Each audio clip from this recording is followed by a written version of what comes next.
Niños, vamos a repasar los contenidos de la clase anterior de una manera distinta. Les invito, por favor, buen día, Carolina, muy buen día a todos.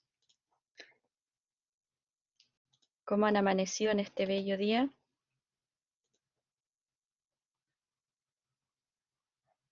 Muy buen día, con tut. Sí, suele pasar. Muy bien, sí hace algo de frío, hay que abrigarse. Espero que todos estén con su tacita de chocolate caliente al lado o cotecito, que les hace bien. Somos dos Fernando. Bien, les decía, no fue a buscar su té. Wow. Les decía que vamos a hacer un repaso de la clase anterior a través de esta actividad. Les pido por favor que se atrevan a ingresar a la pantalla, a la pizarra, y escriban lo que crean que es acertado dentro de cada recuadro o dentro de la línea. Sí, estoy revisando esto. Ahora se puede. Ahora sí está habilitado.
Muy bien.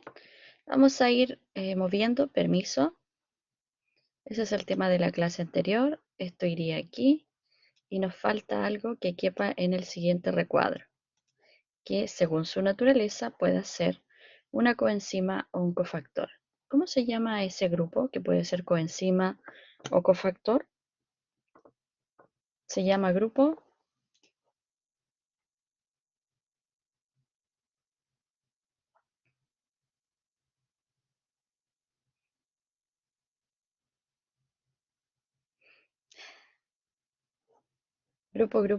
prostético. Muy bien, anotarlo.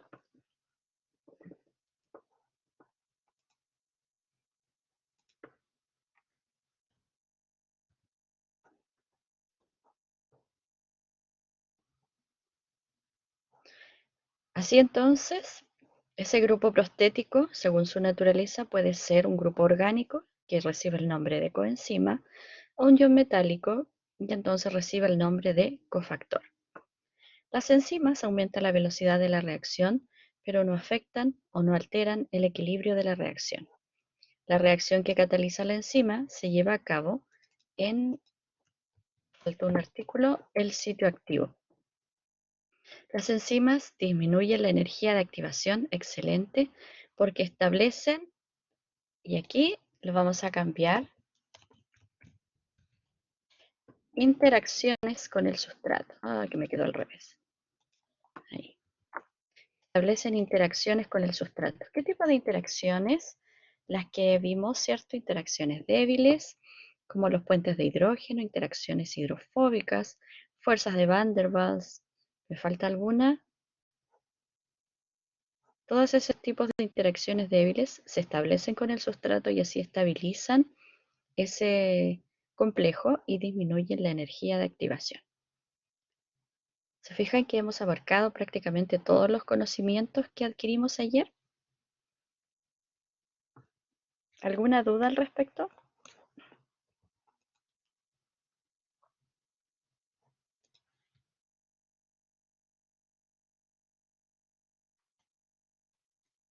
¿Nada? No. Ya. Vamos a continuar entonces en el día de hoy y vamos a seguir viendo acerca de cinética enzimática y vamos a terminar la clase con el tema de bioenergética. Antes de pasar, ¿cierto?, de lleno, vamos a recordar algunas cosas acerca de cinética enzimática. Dijimos que cuando nosotros estamos viendo una curva de este tipo en que se ve la gráfica de la velocidad en función de la concentración de sustrato, es una gráfica de Michaelis-Menten en la cual se observa una curva, ¿cierto?, que está descrita por la ecuación que está aquí a la derecha, en donde la velocidad inicial, v0, es igual a v máxima dividido, perdón, es igual a V máxima por la concentración de sustrato dividido por Km más la concentración de sustrato. V máxima es la velocidad máxima que alcanza la reacción, aquí está, y Km es un medio de la V máxima. Es cuando la mitad de las moléculas presentes de enzima están saturadas de sustrato. Dentro de nuestro organismo las enzimas trabajan a saturación, es decir, que va a haber una suficiente cantidad de sustrato para que ellas trabajen. Y de hecho, lo que vamos a observar es que las enzimas, ¿cierto?, van a estar en lugares específicos de la célula, a veces en compartimentos muy pequeños, para así optimizar la reacción. Hablamos de algo llamado número de recambio, que es la K catalítica, en la cual expresamos un momento de la reacción. Es cuando, ¿cierto?, nosotros vemos una velocidad expresada en una unidad de tiempo que indica la cantidad de moléculas de sustrato que son convertidas en producto en esa unidad de tiempo. ¿Por cuánta enzima? Una sola unidad de enzima. Y así vimos distintos tipos de enzimas con distintas velocidades. También hablamos acerca de la eficiencia catalítica y dijimos que era un valor que nos indica, ¿cierto?, qué tan eficiente es el sistema que está adoptando la enzima con un sustrato. Elegimos el ejemplo de la anhidrasa carbónica y comparamos, ¿cierto?, entre los sustratos con quien, ¿cierto?, se desarrollaba una mayor eficiencia catalítica. Así avanzamos y vimos que para determinar los parámetros cinéticos como V máxima o Km, debemos utilizar una gráfica de los dobles recíprocos o gráfica de Leighton-Weaver-Berg, la cual nos permite ver con mejor precisión estos valores. ¿Y qué estamos graficando cuando hacemos esta curva? 1 sobre V0 es nuestro valor de I en función de 1 dividido por la concentración de sustrato, que sería nuestro valor de X. Eso es lo que estamos graficando en esta curva. Al hacerlo, se obtiene una línea recta de cuya pendiente, M, va a salir el término de Km sobre V máxima. Ahí obtenemos la Km. Y del intercepto vamos a obtener, ¿cierto?, la velocidad máxima. ¿El intercepto dónde? En el eje Y. Ese valor, ese punto, ¿cierto?, nos está dando el valor de 1 sobre V máxima. Teniendo V máxima lo reemplazo arriba, ¿cierto?, y obtengo el valor de Km. Arriba en la pendiente, a eso me refiero. Estos son valores más precisos y nos permiten entonces analizar mecanismos enzimáticos. ¿Por qué? Porque existen diferentes tipos de inhibiciones que se pueden ejercer sobre una enzima de tal modo de que ella pueda desviar la reacción hacia un sentido, ¿cierto?, en el cual no ocurra la reacción, que sería una inhibición irreversible, en donde el sustrato se une covalentemente a la enzima, ese inhibidor se une covalentemente a la enzima y no sale más, o bien uno reversible, en el que por el solo hecho de aumentar la concentración de sustrato, podemos hacer desaparecer la inhibición. Eso significa entonces que debemos ver estos sistemas. Veamos cómo ocurre una inhibición irreversible. Tenemos en esta figura una imagen para la enzima, una imagen para el sustrato en verde, otro sustrato en color lila y un inhibidor en color rojo. Cuando hablamos de inhibiciones irreversibles, el inhibidor, que es una molécula muy parecida a los sustratos, se une a la enzima e impide que se unan los sustratos naturales y por lo tanto, como se ha unido de manera permanente y covalente, no hay reacción. Dice que puede unirse al sitio activo o a otro lugar en la enzima, tal que cambie la conformación de la enzima y no hay espacio para que los sustratos se unan. Por lo tanto, no ocurre reacción y no va a existir ninguna manera de revertir esto porque el inhibidor se ha unido de forma covalente. En el caso de las inhibiciones reversibles, esto es distinto. Muchas gracias, Michelle. La voy a anotar. Muchas gracias por avisarme. En el caso de las inhibiciones reversibles, que son las que estamos visualizando en la diapositiva, ahí nosotros vamos a ver que solo por el aumento de la concentración del sustrato podríamos desplazar esta inhibición. ¿Y en qué consiste una inhibición competitiva? Tenemos una enzima que une un sustrato y tenemos un sustrato muy parecido en estructura tenemos un inhibidor muy parecido en estructura al sustrato. Si el sitio activo acomoda muy bien, ¿cierto?, a este sustrato y el inhibidor tiene la misma forma, obviamente el inhibidor va a competir por unirse a la enzima. ¿Pero a qué forma de la enzima? A la enzima libre. Fíjense aquí. Dice que naturalmente la enzima une el sustrato, forman el complejo enzima-sustrato, el cual deriva a la formación de productos. Si vemos hacia abajo, el inhibidor está compitiendo con este sustrato por unirse a la enzima y formar un complejo enzima-inhibidor. Eso va a depender entonces de que el primero que se una va a ser, ¿cierto?, el que desvíe hacia un sentido u otro este mecanismo de reacción. Si tenemos, ¿cierto?, un sistema en el que, por ejemplo, en la curva 1 no tenemos nada de inhibidor, en la curva 2 tenemos una cantidad pequeña de inhibidor y en la curva 3 hemos aumentado el inhibidor, vamos a ver este comportamiento. Vamos a ver líneas que se interceptan en el eje Y cuando estamos frente a una inhibición competitiva. Dijimos que en este tipo de gráficas de Lineweaver-Berg, el punto de intersección en el eje Y es el valor de la B máxima. Por lo tanto, lo que estamos visualizando es que cuando hay una inhibición competitiva, si yo tengo, por ejemplo, una concentración de inhibidor en la curva 1 igual a 0, estoy poniendo solo ejemplos, en la curva 2 tengo tengo una concentración de inhibidor igual a 0,5 milimolar, por poner un ejemplo, o micromolar. En la curva 3 voy a poner un ejemplo de una inhibición en la que el inhibidor está a una concentración de 1 milimolar. Voy a ver, ¿cierto?, que independiente de que esté usando o no inhibidor, la curva pasa por el mismo sitio en el eje Y. Eso significa que la B máxima es constante, no ha cambiado. Tienen igual B máxima. ¿Y qué es lo que ha cambiado? La pendiente. Eso significa que la Km de este sistema de inhibición ha aumentado. Eso es lo que está explicándose aquí abajo. Entonces, resumiendo, cuando hay una inhibición competitiva, tanto el sustrato como el inhibidor, compiten por unirse al sitio activo y desviar hacia su camino la reacción. Gráficamente se observa como líneas que se interceptan en el eje Y, donde vemos que no cambia la B máxima, pero sí cambia el valor de Km. Existe otro tipo de inhibición que se llama inhibición acompetitiva. En la inhibición acompetitiva que estamos viendo acá abajo su esquema, el inhibidor ya no se une a la enzima libre, espera que se forme el complejo enzima-sustrato y recién se une. y desvía la reacción hacia la formación de este complejo enzima sustrato inhibidor.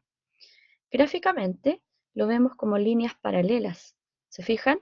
En las cuales vemos una disminución de B máxima y una disminución de Km. Aquí arriba tenemos el mismo modelo. La enzima ha unido a su sustrato y entonces recién se une en un sitio distinto el inhibidor. Tenemos la enzima, se une el sustrato y en un sitio distinto al sitio activo se une el inhibidor. Es decir, entonces, que esta inhibición está requiriendo de que se forme el complejo enzima-sustrato para que recién se pueda unir el inhibidor. Esta es la inhibición acompetitiva, es una inhibición reversible. El tercer modelo es la inhibición mixta, en donde vemos, ¿cierto?, que la enzima va a tener un sitio para unir su sustrato y que en este caso el inhibidor no va a discriminar. Si encuentra el sitio libre activo, se une y forma el complejo enzima inhibidor. Si encuentra el complejo enzima sustrato formado, se une y forma el complejo enzima sustrato inhibidor. Y aquí tenemos lo mismo. El inhibidor no discrimina. Puede unirse a la enzima libre como también al complejo enzima sustrato, formando, ¿cierto?, los complejos correspondientes. Aquí ya no va a esperar o no va a competir con el sustrato por el sitio activo. Si lo encuentra ocupado el sitio activo y está formado el complejo enzima sustrato, el inhibidor de todas maneras se une. Y nuestro patrón de líneas acá a la derecha en la gráfica de Leinweber-Berg cambia, mostrando un intercepto que está en el segundo cuadrante. Y además vemos que B máxima disminuye y Km aumenta. Eso sería, ¿cierto?, la apreciación para estas curvas. ¿Por qué me es importante aprender esto? Porque existen, ¿cierto? Yo les contaba, aquí no está en la diapositiva, en la clínica, ciertos medicamentos que son utilizados para el tratamiento de algunas enfermedades y en las cuales se está observando inhibición. Quiero mostrarles una diapositiva de clase en las cuales muestran estos medicamentos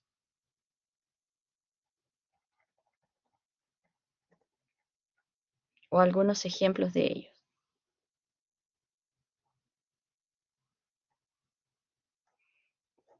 Bueno, voy a dejarlo en stand-by mientras, ya voy a encontrar ejemplos. Hemos visto entonces que las enzimas tienen una particularidad, llevan a cabo una reacción química, permiten que ésta ocurra, que además pueden ser inhibidas. Existe también otro mecanismo que es el de regulación de la enzima.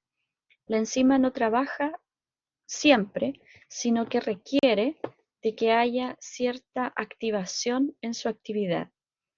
Eso significa entonces que van a existir enzimas que van a necesitar de la unión de una molécula a su estructura para comenzar a adoptar la estructura necesaria para unir al sustrato, y estamos hablando de esas enzimas alostéricas o enzimas que no son alostéricas y son reguladas, por ejemplo, son activadas por fosforilación, o enzimas que son reguladas a través de cortes cuando vemos enzimas como la pepsina, que provienen de una estructura proteica mayor que ha sido, ¿cierto?, adaptada para que se active la enzima. Vamos a ver esto en detalle. Cuando hablamos de una enzima alostérica, estamos viendo, ¿cierto?, una enzima que se va a regular a través de la unión reversible y no covalente de un modulador alostérico. Y aquí vamos a observar dos cosas. Puede existir una inhibición alostérica, en la cual tenemos la enzima, el sitio activo y un sitio alostérico.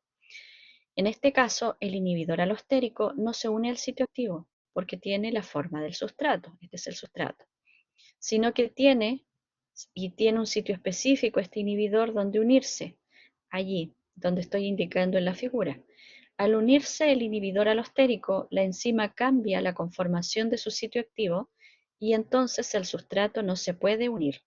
¿Qué está ocurriendo aquí en esta figura? Estoy observando un modelo de inhibición alostérica, en donde una molécula llamada inhibidor alostérico se ha unido a un sitio en la enzima tal que ha cambiado la conformación del sitio activo y ahora el sustrato no se puede unir. Existen otras moléculas llamadas activadores alostéricos que vemos a la derecha en color azul, en la cual vemos una enzima que tiene su sitio activo alterado, es decir, que no puede unir al sustrato en verde, se une el activador alostérico y ahora la enzima adopta la estructura para recibir al sustrato. ¿Qué está haciendo este activador alostérico? Está permitiendo que la enzima tenga ahora un sitio disponible para unir el sustrato. ¿Qué sucede en ausencia de este activador alostérico? La enzima no trabaja. La enzima no tiene el sitio activo despejado como para llevar a cabo la actividad. Entonces hay dos tipos de situaciones: la inhibición alostérica y la activación alostérica. Este activador o inhibidor puede ser un metabolito o un sustrato mismo de la enzima. Cuando hablamos de enzimas no alostéricas, estamos hablando de otras enzimas que se regulan, por ejemplo, por la unión covalente de una molécula, que puede ser un grupo fosfato, como en el caso de las quinasas, un grupo metilo o un grupo acetilo, etcétera.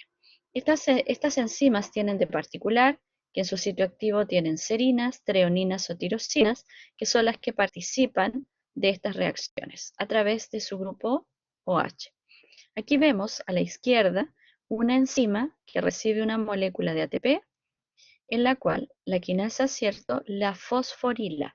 Lo que está haciendo esta quinasa es pegarle un grupo fosforilo a la enzima a través de una serina o a través de una treonina o a través de una tirosina, logrando que la enzima quede fosforilada.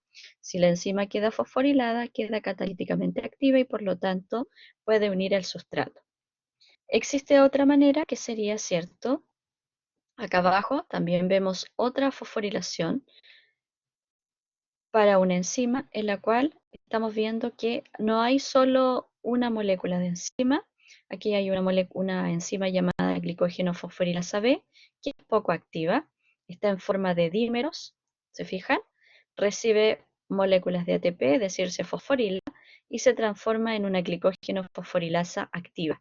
Todas las subunidades están fosforiladas, se forma un tetrámero y entonces la enzima comienza a trabajar. Estas regulaciones permiten que la enzima que estamos viendo se active o se inactive. Cuando se fosforila recién se pone a trabajar. Si no está fosforilada, no queda activada y no trabaja. Está poco activa. A eso se refiere Mariela. ¿Se entiende? ¿Sí?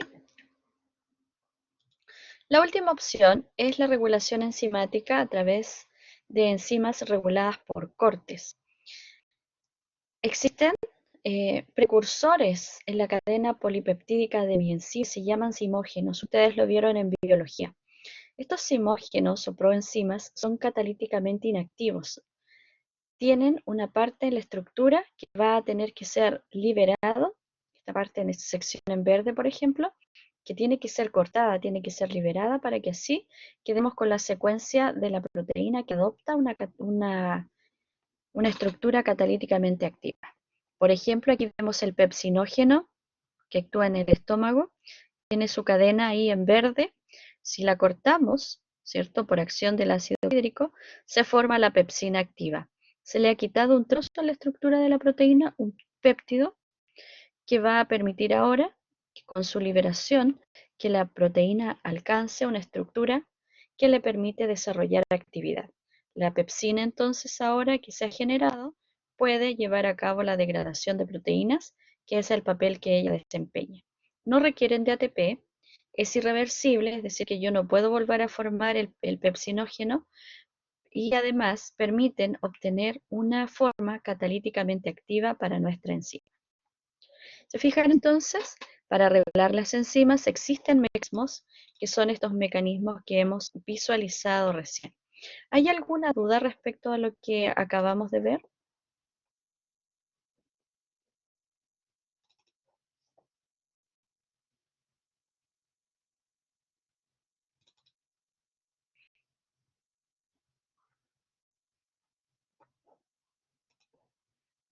No, nada, ¿todo claro?